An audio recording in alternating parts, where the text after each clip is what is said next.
Hello friends, welcome back to Filmy professor. Episode 6 की starting past के एक सीन से होती है।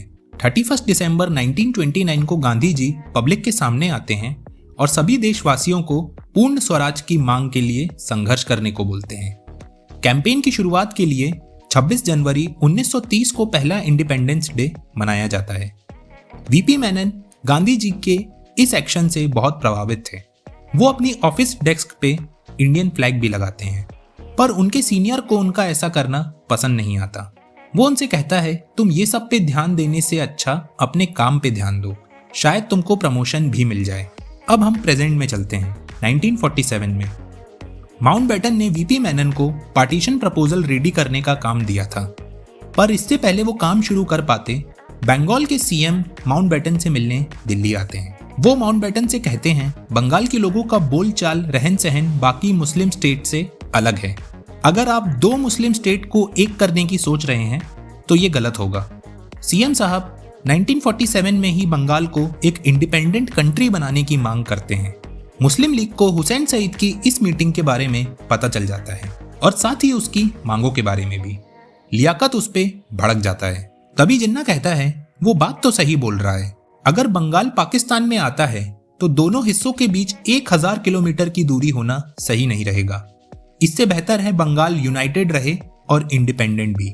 जिन्ना को भी बंगाल पाकिस्तान में नहीं चाहिए था, पर वो ये भी नहीं चाहता था कि बंगाल का एक हिस्सा कांग्रेस को मिले। अगले सीन में हम देखते हैं, मेनन सभी रियासतों की साइन ट्रीटी लाता है और अपनी टीम से कहता है, आप सभी को इन सारी ट्रीटीज को ध्यान से पढ़ना है। वो काम स्टार्ट कर ही रहे होते हैं कि तभी मेनन देखता है जिन्ना माउंटबेटन से मिलने आता है। जिन्ना माउंटबेटन से बंगाल के बारे में बात करता है। उसके जाते ही माउंटबेटन अपने स्टाफ को बंगाल के प्रपोजल पर अलग से काम करने को बोलते हैं और इसको लो प्रोफाइल भी रखा जाता है। अब ये लोग अपना काम शुरू कर देते हैं और यही डिसाइड करेंगे कि इंडिया एक रिपब्लिक रहेगा या उसको पूर्ण स्वराज मिलेगा। रिपब्लिक वाली बात जैसे ही नेहरू जी और वल्लभ भाई को पता चलती है, वो इस पे भड़क जाते हैं। नेहरू जी कहते हैं, पूर्ण स्वराज की मांग पर कोई नेगोशिएशन नहीं होगा। वहीं सरदार वल्लभ भाई मेनन को डिनर पर इनवाइट करते हैं। वो मेनन से कहते हैं, कांग्रेस को आधा पंजाब और आधा बंगाल चाहिए। इस बात के अलावा किसी भी बात पर चर्चा हो सकती है। साथ ही वो मेनन को समझाते हैं कि आप लॉयल हैं, ये बहुत अच्छी बात है, पर ये लॉयल्टी के बदले आपको अंग्रेजी सरकार सिर्फ सैलरी देती है और कुछ नहीं। एक बार इनका काम खत्म हो जाए फिर ये आपको भी साइडलाइन कर देंगे, बिल्कुल जिन्ना साहब की तरह। मेनन के मन में वल्लभ भाई की ये बात बैठ जाती है।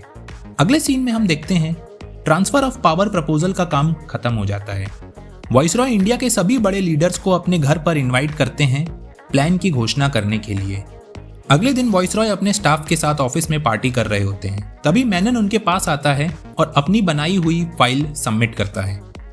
तब ये लोग उसको अपना बनाया हुआ प्लान दिखाते हैं। मेनन पूरा प्लान देखता है और कहता है, कांग्रेस ये कभी एक्सेप्ट नहीं करेगी, आपको इसको अभी रोकना होगा। ये सुन के वाइसरॉय कहता है, ये नहीं हो सकता क्योंकि इन्विटेशंस जा चुके हैं और इस प्लान की एक कॉपी लंदन भी भेजी जा चुकी है। तब मेनन उससे कहता है, फिर तो आपको आने वाले तूफान के लिए तैयार रहना होगा। इस प्रॉब्लम से निकलने के लिए वाइसरॉय मीटिंग से पहले नेहरू जी को शिमला में इनवाइट करते हैं छुट्टी मनाने के लिए। और जैसे ही शिमला वाली बात बाहर आती है, जिन्ना इस मीटिंग को लेकर परेशान हो जाता है कि सिर्फ एक पार्टी के हेड को उन्होंने क्यों बुलाया है।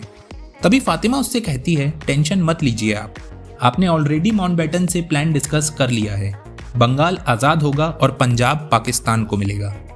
वहीं शिमला में मेनन वाइसरॉय से कहते हैं, आपको प्लान सबके सामने रखने से पहले एक बार नेहरू जी को दिखा देना चाहिए। अगर ये प्लान कांग्रेस को पसंद नहीं आया तो देश भर में दंगे फिर से शुरू हो सकते हैं। अगले दिन वाइसरॉय नेहरू जी को पार्टीशन का प्लान दिखाते हैं। प्लान देखते ही नेहरू जी बहुत ज्यादा गुस्सा होते हैं और वहीं पर प्लान को रिजेक्ट कर देते हैं। एक्चुअली अंग्रेजों के प्लान में ये लिखा था कि सभी 502 प्रिंसली स्टेट्स को चुनने का मौका मिलेगा, या तो वो पाकिस्तान में आ सकते हैं या इंडिया में, या फिर वो इंडिपेंडेंट हो सकते हैं। ये देखकर नेहरू जी कहते हैं, ऐसे तो इंडिया कभी नहीं बन पाएगा और देश के 500 टुकड़े हो जाएंगे। नेहरू जी गुस्सा होकर वहां से चले जाते हैं। तभी आधी रात को मेनन वल्लभ भाई को कॉल करता है और बताता है कि नेहरू जी ने प्लान रिजेक्ट कर दिया है, पर मेरे पास एक दूसरा प्लान है जो कांग्रेस की डिमांड्स के साथ मैच करता है। पर इस बार आपको अंग्रेजों को भी थोड़ा कंसेशन देना पड़ेगा। वल्लभ भाई मेनन की बात मान जाते हैं। साथ ही वो कहते हैं नेहरू को मनाने का काम माउंटबेटन को ही करना होगा। तब मेनन नेहरू जी को मनाने के लिए एडविना की हेल्प लेता है। नेहरू जी तो इतना भड़क गए थे कि वो अपना सामान पैक करके जाने ही लगे थे। तभी एडविना उनके पास आती है और बताती है कि मेरे पति अब दूसरे प्लान पर काम कर रहे हैं। वो नेहरू जी को मना लेती है।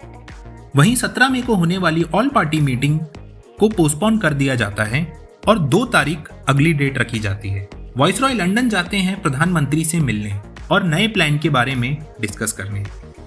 वहीं मेनन दिल्ली में वल्लभ भाई पटेल से मिलता है और उनसे कहता है आप सही बोल रहे थे, इन अंग्रेजों के लिए एक इंडियन कुछ भी कर ले वो रहेगा पराया ही। वल्लभ भाई मेनन से कहते हैं कुछ दिन और परायों के साथ रह लो पर अपना बनकर। वो उसको एडवांस में वेलकम भी करते हैं इंडिपेंडेंट इंडिया की गवर्नमेंट में।